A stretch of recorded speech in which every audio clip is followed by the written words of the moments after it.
Kali ini kita lagi di transport episode yang ketiga. Tema yang sungguh menarik ya, digitalizations and supply chains.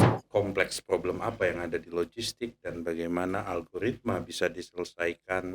Which is mungkin nanti saya akan banyak kasih PR, Pak. Bagaimana kita bisa memanage? Tapi saya setuju bahwa ini golden time, bahwa opsi teknologinya banyak.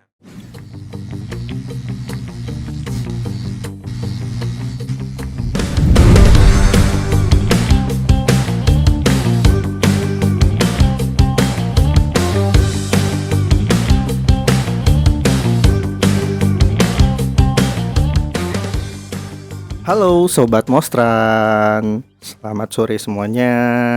Salam kenal, nama saya Iksan Adi Kurniawan, biasa dipanggil Iksan. Kali ini kita lagi di transport episode yang ketiga. Nah, di sini saya udah ada dua pembicara nih yang luar biasa sekali nih. Nah, Bapak-bapak, selamat sore semuanya. Selamat sore Pak Iksan. Sore Pak Iksan, sore Sobat Mostran. Sobat Mostran semuanya. Alhamdulillah. Pak, gimana dong cerita dulu, perkenalkan diri dulu. Siapakah Bapak di sebelah kiri saya yang pertama dan yang kedua ini? Silakan Pak. Wah, terima kasih kesempatannya. Nama saya Risman Adnan. Saya bekerja di Kalbe Pharma sebagai digital technology. Kita adalah divisi untuk development, innovation, dan research. Bapak? Saya Nelson Lianto, perkenalkan panggilnya Nelson. Jadi saya di Kalbe Pharma, role saya di supply chain, yang which is kita mencoba mengedop managing demand and supply. Oh, wow. Yang satu terkait digitalizations, yang satu terkait dengan managing supply chains nih di Kalbe, luar biasa. Ini kalau digabung dua-duanya ini ada satu tema yang sungguh menarik ya, digitalizations and supply chains. Dan bagaimana penggabungan keduanya, gitu kan? So, menyambung dari yang dua tema tersebut, sebenarnya Mostran dalam waktu dekat akan mengadakan sebuah event bergabung bersama dengan Supply Chains Indonesia. Event tersebut sebenarnya bercerita terkait dengan teknologi in supply chains, which is sebenarnya dua bapak ini yang akan juga menjadi speaker dari event tersebut. Dan event itu akan dilaksanakan di tanggal 8 Mei di JS Luansa, dan pastiin teman-teman semua, Sobat Mostran, untuk bisa hadir dan mendengarkan insight-insight dari para speakers, insight-insight dan cerita-cerita dari para yang hadir juga, supaya bisa sharing kira-kira bagaimana, dan juga mendengarkan apa sih Bapak kedua ini nanti yang mau disampaikan. Boleh nggak Pak cerita dikit, Bapak kedua ini kira-kira nanti mau cerita apa sih nanti di sana Pak? Seingat saya, topik saya itu tentang lebih ke solusi teknologi untuk logistik dan transportation. Jadi kita pengen highlight apa sudut pandang Mostrans terutama mengenai real problem yang ada, problem statementnya apa, ya, dan bagaimana teknologi saat ini bisa menyelesaikan atau bisa membantu problem itu di-reduce. Beberapa problem itu bisa dibilang NP hard, maksudnya tidak ada exact solution, tapi bisa di-approximate.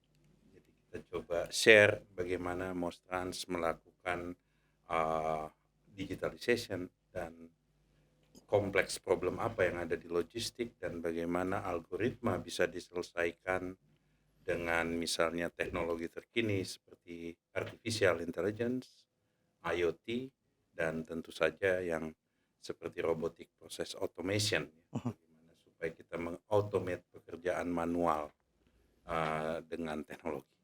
Oh, wow, nice, luar biasa.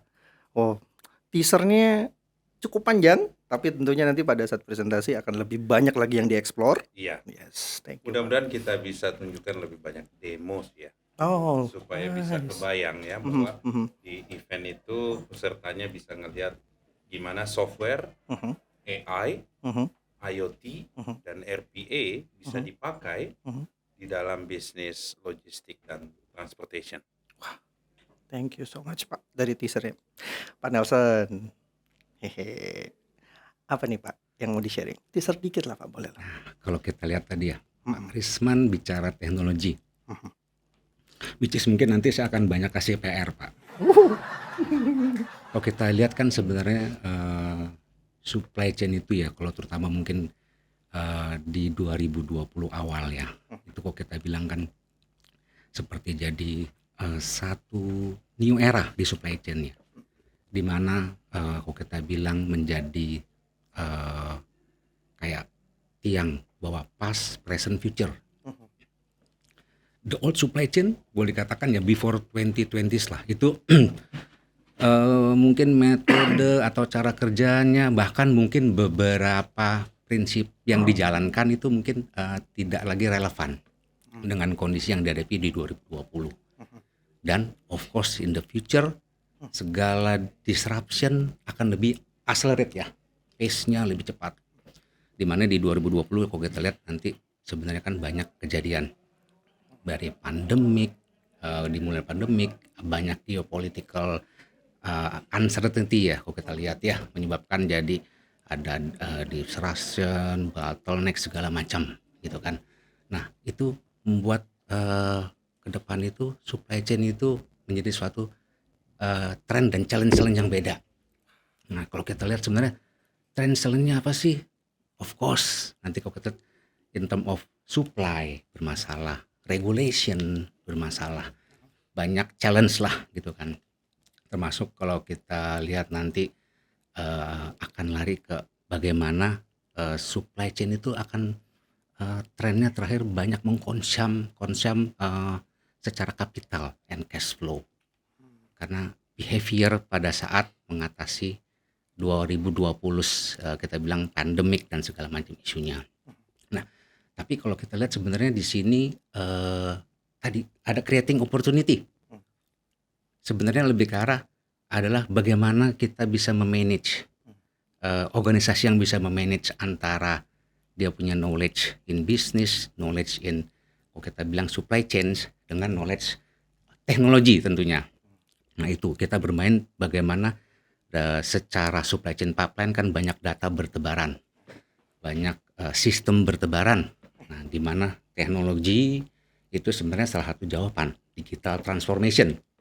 Bisa membuat semua data itu kalau kita bilang terconnected, visible, dan in the end memberikan solusi dan predictable untuk mengambil action ke depan sehingga organisasi bisa lebih prepare, lebih mengetahui visibility yang lebih jauh.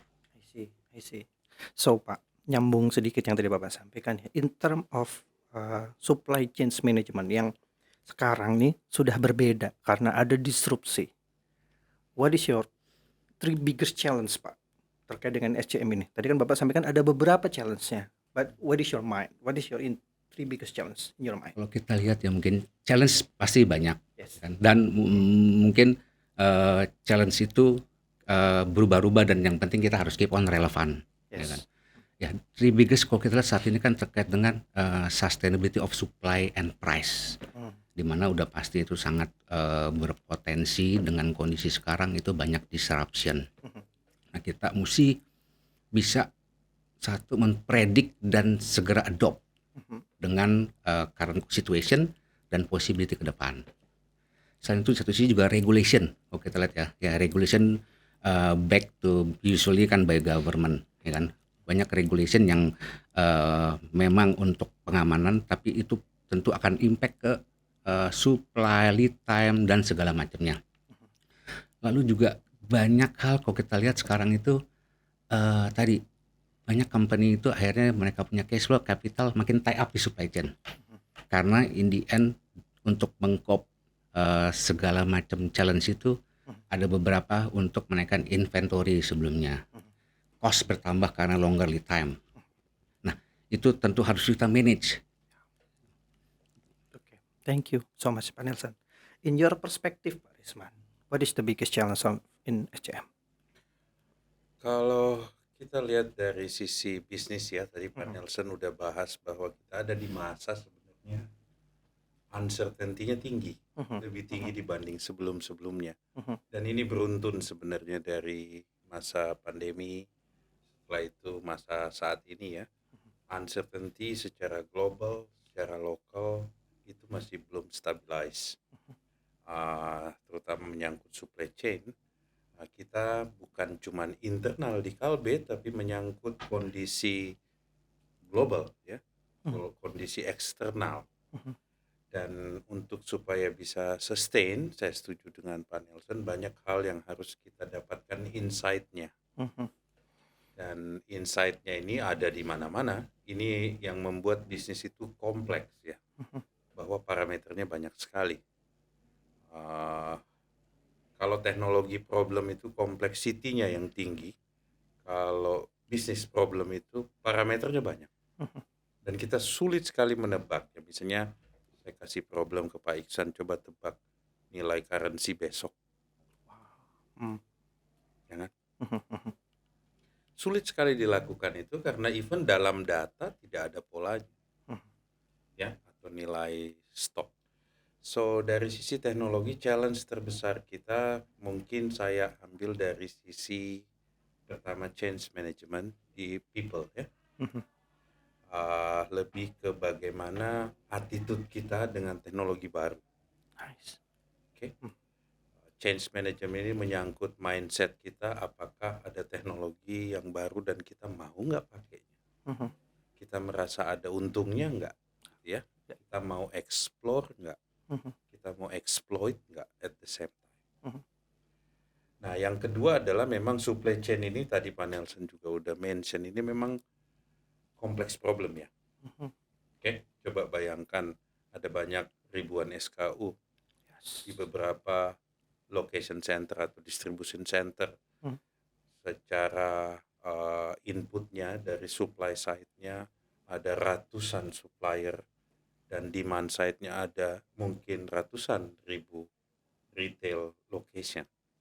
mmm, Untuk ini ditranslate menjadi algorithmic problem, itu kompleks problem. Kalau dalam matematik atau computer science kita sebutnya NP problem.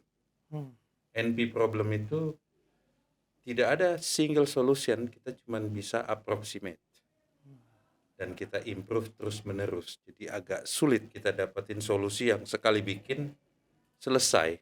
mmm, Jadi attitude kita harus lebih ke bikin, release, improve, mmm, iterate sampai itu getting better dan better. Dan tentu saja nggak mudah untuk membuat attitude seperti ini menjadi culture ya di big corporation. Nah yang ketiga, tadi yang pertama soal people dan change, yang kedua memang typical problem di supply chain, misalnya kayak demand forecast atau logistic optimization, semua menyangkut operational research, algorithmic problem, dan complex problem. Nah yang ketiga mungkin dari sisi, selain dua hal itu, ada teknologi baru yang lagi disruptif sekali. Bayangkan kalau misalnya kita masih bergelut dengan urusan repetitif. Ada dokumen, baca PDF, masukin ke sistem, tungguin supaya di-approve, besok setelah di-approve, go to next process, mmm, gitu ya. Padahal sebenarnya kompetitor kita di luar sana itu sudah tidak menggunakan manual proses untuk hal-hal repetitif seperti itu.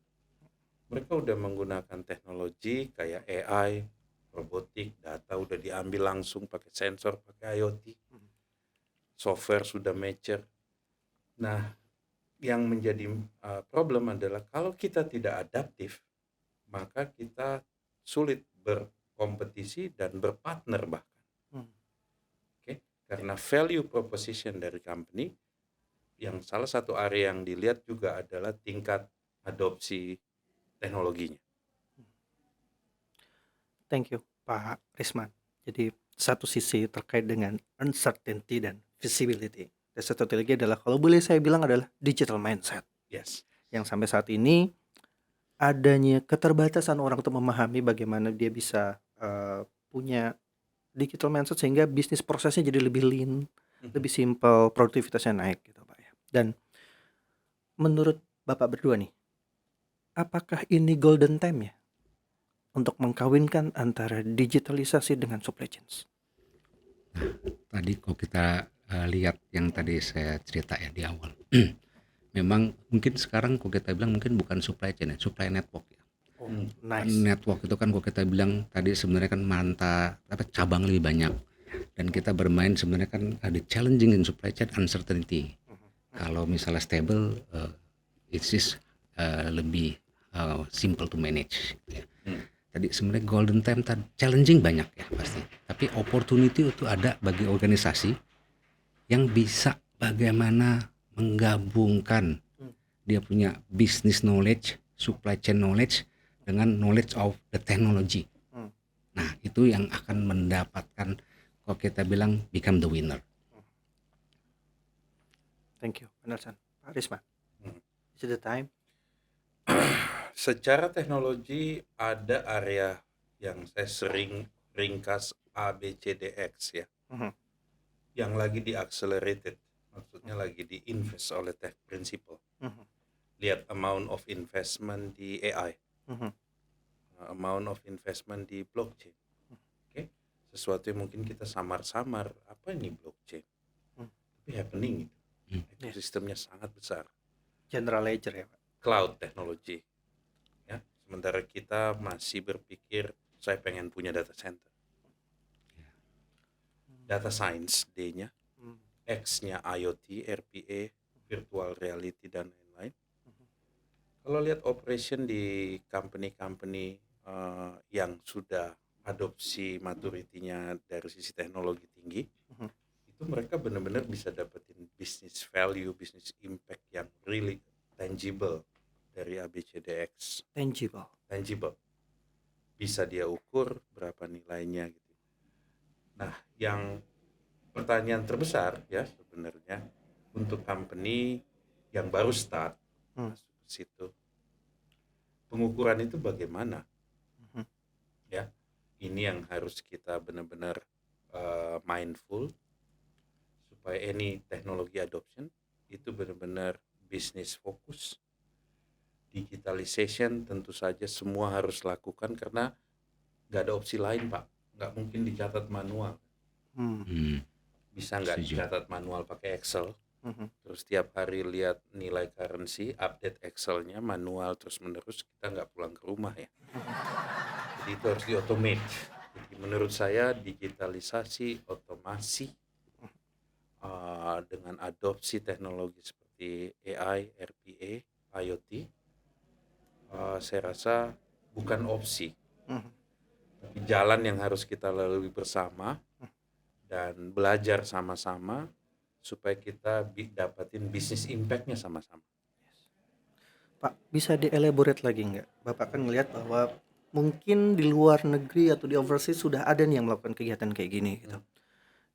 Dari Bapak kira-kira apa yang bisa menjadi referensi kita, yang bisa kita lihat dan kita ukur bagaimana mereka melakukan sebuah kolaborasi dengan digitalnya yang terkait dalam supply chain gitu, Pak? Untuk supply chain mungkin reference paling bagus ya kayak Amazon. Tapi saya tidak merasa bahwa bisnis kita harus di compare, nggak apple to apple ya dengan Amazon ya. Misalnya kenapa dia pakai robot di warehouse? Karena memang ordernya udah sulit dilakukan oleh manual. Kenapa dia misalnya pakai AI algorithm untuk stock of name atau inspection? Karena gudangnya luas sekali. Ya, kalau mau taruh orang biar orangnya juga muter udah sulit. Saking besarnya. Jadi saya tidak melihat bahwa scale dari bisnis dengan teknologi adoptionnya bisa di copy paste.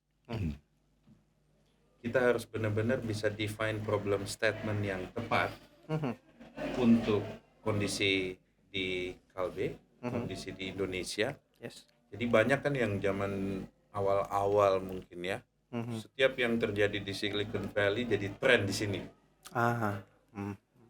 Ya, misalnya ada tren apa gitu ya, copy paste. Tapi belum tentu problem statementnya pas. Tadi Pak Nelson sempat kasih hint soal regulasi. Regulasinya berbeda. Kalau kita tanya AI regulation di Indonesia, belum well defined. Kalau kita tanya soal teknologi privacy data dan lain-lain, baru start. Jadi saya rasa yang paling penting saat ini kita define problem statement bisnis kita yang tepat. Tapi saya setuju bahwa ini golden time, bahwa opsi teknologinya banyak, nggak kayak dulu. Yes. Cuma jangan sampai opsi teknologinya ini dipakai padahal problem statementnya belum sampai situ. Ya, Berarti harus tahu root cause-nya yang benar-benar root, betul. pain point-nya yang paling pain. Ya, Dan itu baru nanti bisa kita gunakan, kita menjadi opsi teknologi apa yang kita pakai betul. untuk bisa menjawab pain. Betul, betul. Jangan karena ada tren teknologi misalnya kayak robotic automation di manufacture ya. Dulu waktu saya di perusahaan sebelumnya itu ada bisnis metriknya. Harus memproduksi di setiap pabrik dalam di bawah 10 detik satu TV. Karena dia serve global market. Metrik ini belum tentu sama dengan perusahaan yang lain. Betul. Ya. Betul. Jadi kita harus benar-benar tahu bahwa metrik apa yang kita punya problem statement, define metrik yang mengontrol itu dan kejar di situ. Jadi jangan copy paste. Oke. Saya rasa nggak akan jalan. Cari pain point-nya dan selesaikan, dan fokus kepada kelebihan. Itu yang perlu kita. Yes. Ya. Nice. Dan So, tidak ada teknologi perfect at one time. ya. Kita cuman butuh solve problemnya, improve problemnya, terus menerus tidak berhenti. Yes. Thank you, Pak. So, dari yang Bapak sampaikan tadi terkait dengan reference, lalu terkait dengan panel saya yang sampaikan terkait dengan opportunity yang sudah berkembang sama ini. Bagaimana strategi kita nih, Pak, untuk bisa moving forward? Bagaimana kita akan mencari strateginya untuk mengimprove SCM kita di masa depan? Kalau kita lihat memang ya, digital transformation ya semas ya. Tapi transformasi digital itu kan memang didukung, harus ada fondasi yang dibangun. Tadi kalau Pak Risman kita perhatikan bangun secara bertahap, step by step, getting better ya Pak ya. Itu kita butuh transform people, proses, atau sistem dan teknologi. Ya. Dan bagaimana teknologi yang kita terapkan itu benar-benar kalau kita bilang tepat guna ya, mungkin Pak Risman ya bahasanya, tepat guna. In the end, teknologi itu harus create added value dan solving problem yang tadi Pak Iksan katakan kan. Jadi kita nggak boleh latah nih, ada teknologi baru kita terapkan. Karena mungkin saat ini belum suitable dengan kita punya proses dan itu bukan pain point kita, gitu kan. Nah, jadi kita harus prepare memang, kita harus create roadmap kita seperti apa dan teknologi baru yang ada memang kita perlu assess apakah akan memberikan added value saat ini atau mungkin itu for the next, kalau kita bilang phase of supply chain. Memang kan ya supply chain in the end mencapai autonomous supply chain yang memang kalau kita bilang saat ini titik yang paling advance lah. Optimum. Itu benar-benar optimum. Pak Risman, what is your opinion? Saya setuju banget dengan Pak Nelson tadi bahwa people, proses, bisnisnya kita, kondisinya juga itu satu kesatuan. Jangan sampai kita adopsi teknologi, people belum ready atau bisnis nggak butuh. Ya. Nah khusus untuk supply chain, saya rasa setiap company punya roadmap yang mirip-mirip, ada miripnya lah. Pertama pasti digitalisasi. Karena nggak mungkin problem itu kita handle tanpa kumpulin datanya di database dan ada software untuk melakukan itu. Tanpa software coba bayangkan bagaimana berapa ribu Excel yang kita harus pakai dan versinya beda-beda. Jadi digitalisasi di sini maksudnya datanya rapi di dalam database, bisnis prosesnya standar di seluruh company. Ya, pasti berhubungan sama software. Itu fase pertama digitalisasi. Yang kedua adalah data akan terkumpul. Pertanyaan berikutnya, bagaimana data ini bantu kita di uncertainty. Apakah kita punya planning supply chain bisa memasukkan aspek uncertainty, kayak ada event, disruptive event, kenaikan penurunan harga currency yang signifikan, atau perubahan di landscape supply, atau demand. Sebaiknya solusi software kita harus cukup baik, ada fitur menghandle uncertainty. Ya, tadi Pak Nelson juga udah bahas di depan, bahwa ada fitur masukin event-event disruptive itu supaya kita bisa aware, dapat insight. Nah, fase ketiga biasanya orang udah mulai mikir, biasanya setelah datanya udah banyak ya. Bagaimana data analytics atau data science atau AI bisa bantu kita prediksi. Misalnya bisa nggak saya forecast? Tapi tentu saja itu butuh historical data yang cukup ya. Dan yang data yang baik. Dan data yang baik. Dan data yang baik. Karena kalau enggak forecastnya juga Clean data. ya. Karena kan ini forecastnya juga takutnya kualitinya jelek ya. Yes. Oke. Dan setelah itu company akan terus evolve. Jadi supply chain bukan menurut saya sesuatu yang install pakai nggak usah diutak-atik kayak core banking system mungkin ya. Nggak kayak begitu ya. Karena supply chain harus terus adaptif. Bahwa kalau misalnya ada event-event di kalendernya harus kita masukin prosesnya. Kalau kita punya plan, kita punya master plan yang baseline-nya sama lah. Walaupun nanti akan kita add some additional event ya, atau activities. Nah, kalaupun kita nanti lakukan forecast, at least datanya cukup dan berkualitas. Oke, saya rasa ini continuous proses Pak Iksan. Nggak ada company make it right at one time. Mungkin kalau dicek di semua company yang bagus supply chain-nya, itu adalah iteratif proses yang continuous improvement mereka lakukan berdasarkan baseline. Jadi baseline-nya di set target lagi di atas baseline, naik lagi, kayak orang naik tangga. Nggak mungkin sampai ke atas lompat langsung. Saya mau cerita sedikit sebenarnya tadi yang tadi Bapak sampaikan. Kami pernah dalam suatu sesi gitu, kita discuss dengan managing director-nya Grab Indonesia. Dan salah satu idenya mereka dan salah satu prinsipnya mereka adalah it's okay to be fail. Tapi yang penting keep moving forward. Seperti yang tadi Pak Risman bilang, teknologi mungkin pada saat implementasi akan gagal gitu. Tapi yang penting tahu, evaluate, dan akhirnya berubah. Harus rapid juga berubahnya. Jadi move on-nya harus cepat. Kita tahu to fail, bergeser. Kita tahu fail, bergeser. Karena musuhnya dari teknologi dan supply chain adalah waktu. Kalau kita telat timingnya, bisa jadi orang lain yang duluan. Atau bisa jadi kita telat untuk melakukan alokasi dari supply chains, orang lain akan bergerak duluan. Gitu. Nah, satu tertarik dikit Pak. Tadi Bapak sampaikan adalah terkait dengan data gitu ya. Kalau di saya sebenarnya perspektif saya adalah data master data atau data nomenklatur.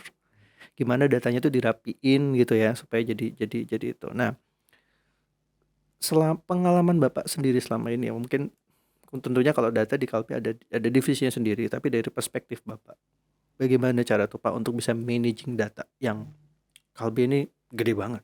Enggak cuma tentunya Pak Nelson hanya salah satu bagian dari keluarga besar KB yang tentunya datanya lebih masif lagi. Nah, itu menurut Bapak digabung dengan tim Bapak yang terkait dengan digitalisasi. Apa kolaborasinya nih Pak yang untuk dilakukan nih Pak? Oke.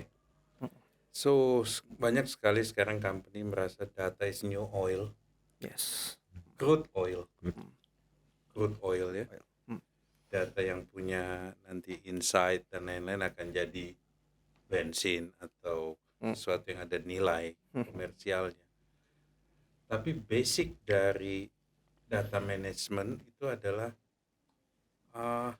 dulu banyak company itu bikin software ganti-ganti kan. Entry data master aja itu berkali-kali.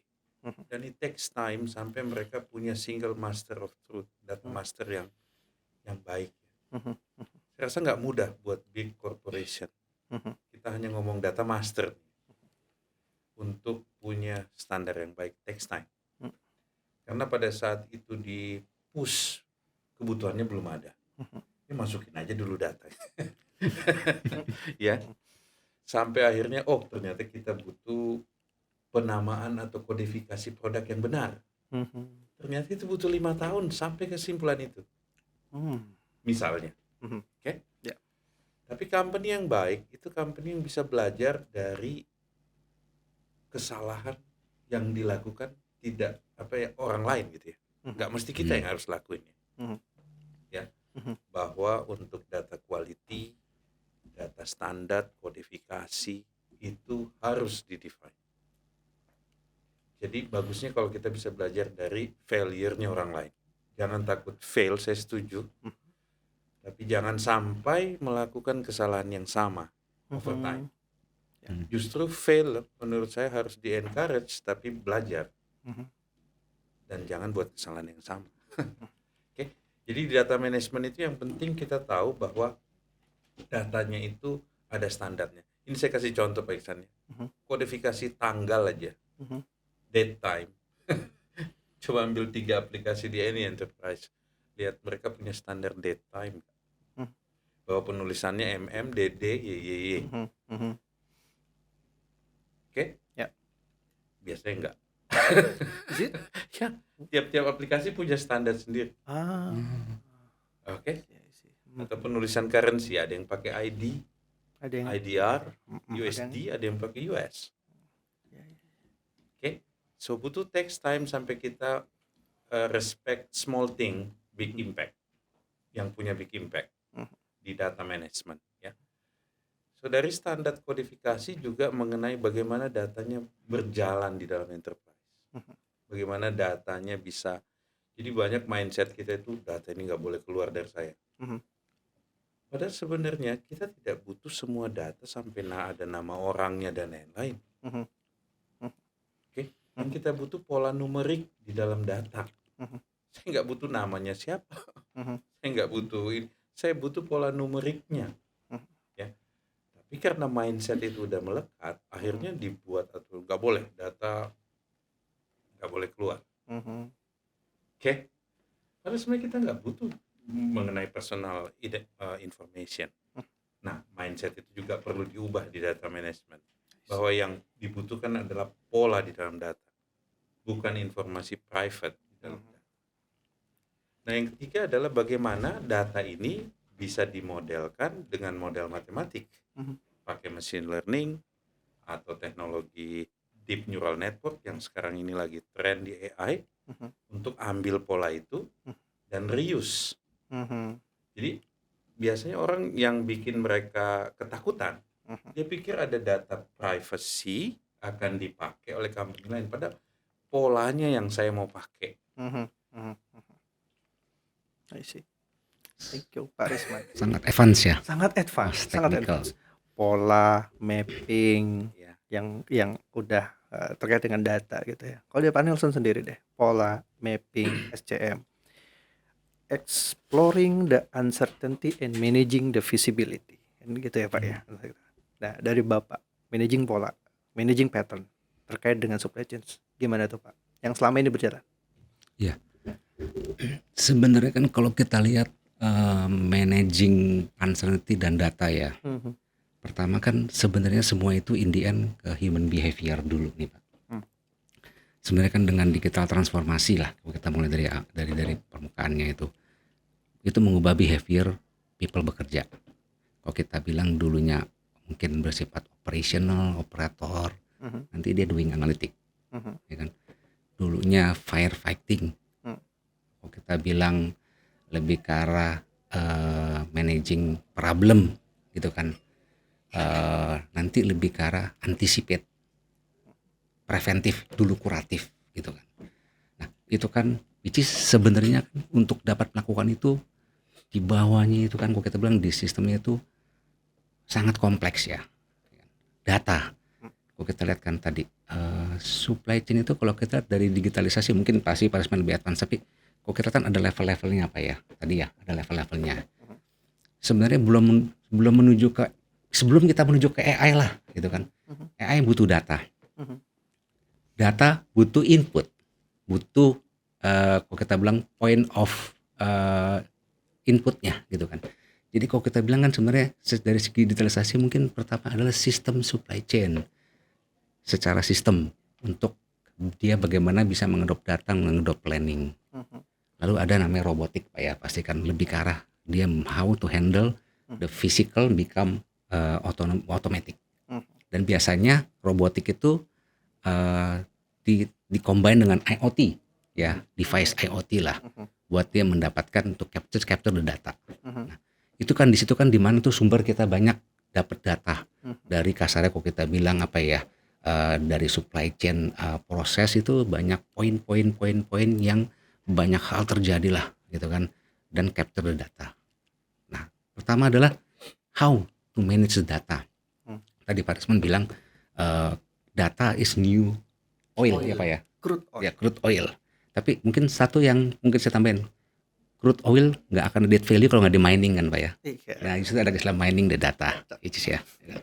Nah data yang banyak itu bisa jadi kalau kita bilang dua mata sisi, bisa jadi sumber masalah kalau kita nggak bisa manage, tapi bisa jadi creating edit atau malah kalau kita bilang new currency ya bahasa Pak Risman ya kan. Kalau kita bisa mengolah gitu kan.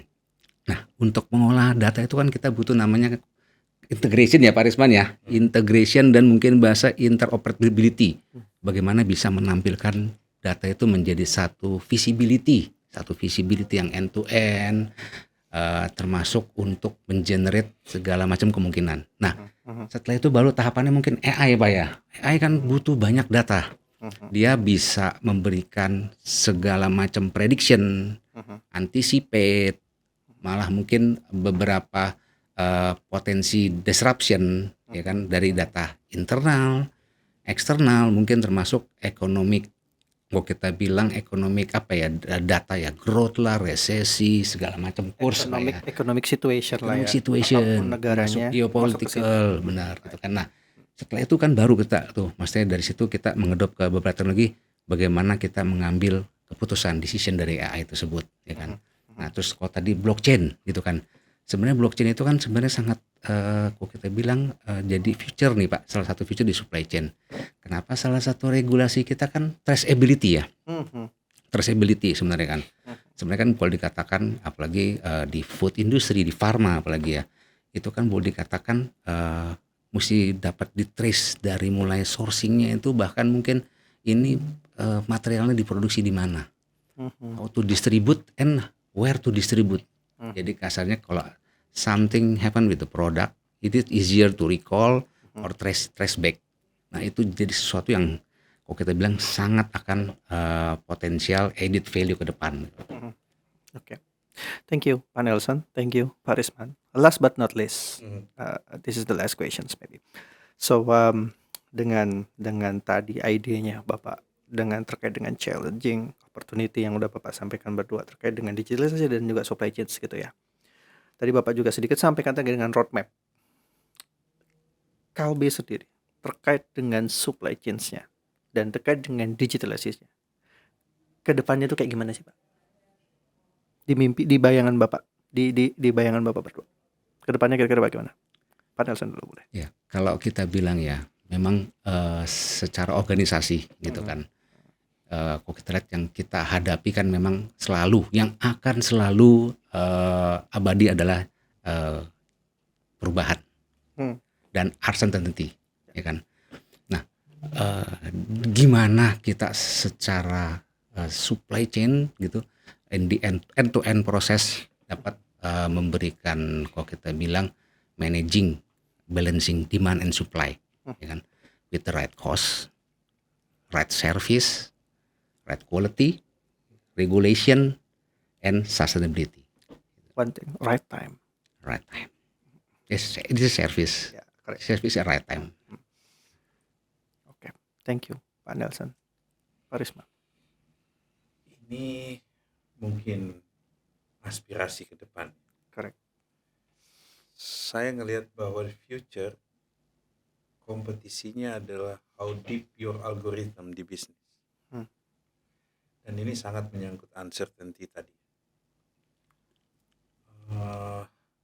Bayangkan kalau ada kompetitor yang bisa mensimulate kalau misalnya currency geser naik 10%, what I should do? Algoritma yang hitung, oke, dengan data supply chain. Pertanyaannya adalah, apakah manusia bisa menang menghitung itu manual? Untuk puluhan ribu SKU, oke, saya rasa di situ kita harus depend ke algoritma. Ya. Begitupun di semua lini bisnis, logistik, distribution. Bayangkan kalau misalnya saya tidak running by algorithm, manusia itu kan paling bias ya Pak Iksan, paling lengah, cepat capek. Bayangkan kalau kita punya logistik service, which is itu yang lagi terjadi di Mostran saat ini. Kita lagi define problem algorithm untuk dynamic peak dan delivery misalnya. Mungkin sekarang belum bagus akurasinya, tapi in the future kita nggak bisa depend ke human untuk hal itu, karena banyak sekali item yang harus diangkat, lokasinya, perhitungan cost. Jadi saya melihat bahwa future kita harus winning di algoritma, dan itu menyangkut AI algoritma. AI itu kan menyelesaikan masalah yang meniru kemampuan manusia, kayak baca teks, melihat objek. Data analytics menyelesaikan masalah yang susah kita lakuin manual. Kayak misalnya saya minta Pak Iksan averaging data nilainya ada 2 juta record. Saya pengen nilai rata-ratanya per waktu. Itu kan sulit dilakuin manual. So, jadi saya melihat ke depan bahwa kompetisi ini akan dimenangkan oleh orang yang atau company yang deep in algorithm. Karena kalau soal people, proses orang bisa niru, orang bisa coba. Tapi kalau deep di algorithm, which is itu yang dilakukan oleh company kayak Amazon, ya, Alibaba, Huawei, mereka deep di algorithm. Tapi itu harus melalui anak tangga yang jelas ya. Kita naik dulu anak tangga digitalisasi, data management, setelah itu baru kita, ya, tapi tidak berarti bahwa kita nggak bisa start algorithm. Thank you, Pak Mungkin Risman. kalau Silakan sedikit menambah. saya tambahkan ya Boleh. dari yang Pak Risman bicara ya. Memang kan kalau kita lihat tadi algoritma di supply chain itu idean kan harus agile and keep on relevant ya. Agile and keep on relevant gitu kan. Dan kalau kita lihat tadi memang kasarnya titik akhir, tujuan akhir dari itu kan kalau kita lihat kan salah satu advance digitalisasi kan ada namanya business intelligence Pak ya kan. Dia itu lebih menggabungkan skenario-skenario yang ada tuh untuk how to create the maximum profit ya for the company. Nah, itu memang jadi titik kalau kita bilang salah satu yang advance yang sebenarnya di bawahnya itu akan harus dibuild banyak data, algoritma, sistem integrasi yang sangat kuat. Yang pasti juga speed agility gitu kan. Dan how to make your company always relevant. Thank you, Pak Nelson. Thank you juga Pak Risman. Kalau boleh di wrap up adalah pertama, digital mindsets. Kita harus bangun dulu digital mindsets. Karena itu semua akan percuma kalau nggak ada digital mindsets. Orang-orang masih stuck kepada pemikirannya. Mereka harus terbuka dan mencoba untuk targetkan sesuatu yang baru. Yang kedua adalah stagingnya. Start from data. Kalau datanya nggak bagus, hasilnya juga nggak bagus. Dengan adanya data yang bagus, jika diolah, bisa menjadi sebuah decision support system terkait dengan kepentingan perusahaan. Yang pada akhirnya adalah muaranya adalah profit perusahaan. Sehingga perusahaan dengan adanya profit yang bagus, data yang baik, company akan terlalu stay relevan dalam setiap sesinya. Kira-kira begitu. So, let's wrap up this Pak semuanya. Terima kasih sudah hadir Pak Risman. Terima kasih juga sudah hadir Pak Nelson. Sobat Mostran, jangan lupa juga hadir nanti tanggal 8 Mei di JS Luansa, seminar antara Mostrans dan juga Supply Chain Indonesia. Pendaftaran ada di websitenya Supply Chain Indonesia, silahkan hadir juga di sana. Ini diskusi tadi ini adalah cuman sekilas aja sih yang akan mau di-share Nanti bisa tanya lebih puas lagi nanti di sana. Dan juga dengan speaker-speaker nantinya akan juga lebih hebat dan lebih punya pengalaman, experience ya. So, cukupkan sekian. Terima kasih Pak Risman sekali lagi. Terima kasih Pak Nelson. See you and bye-bye.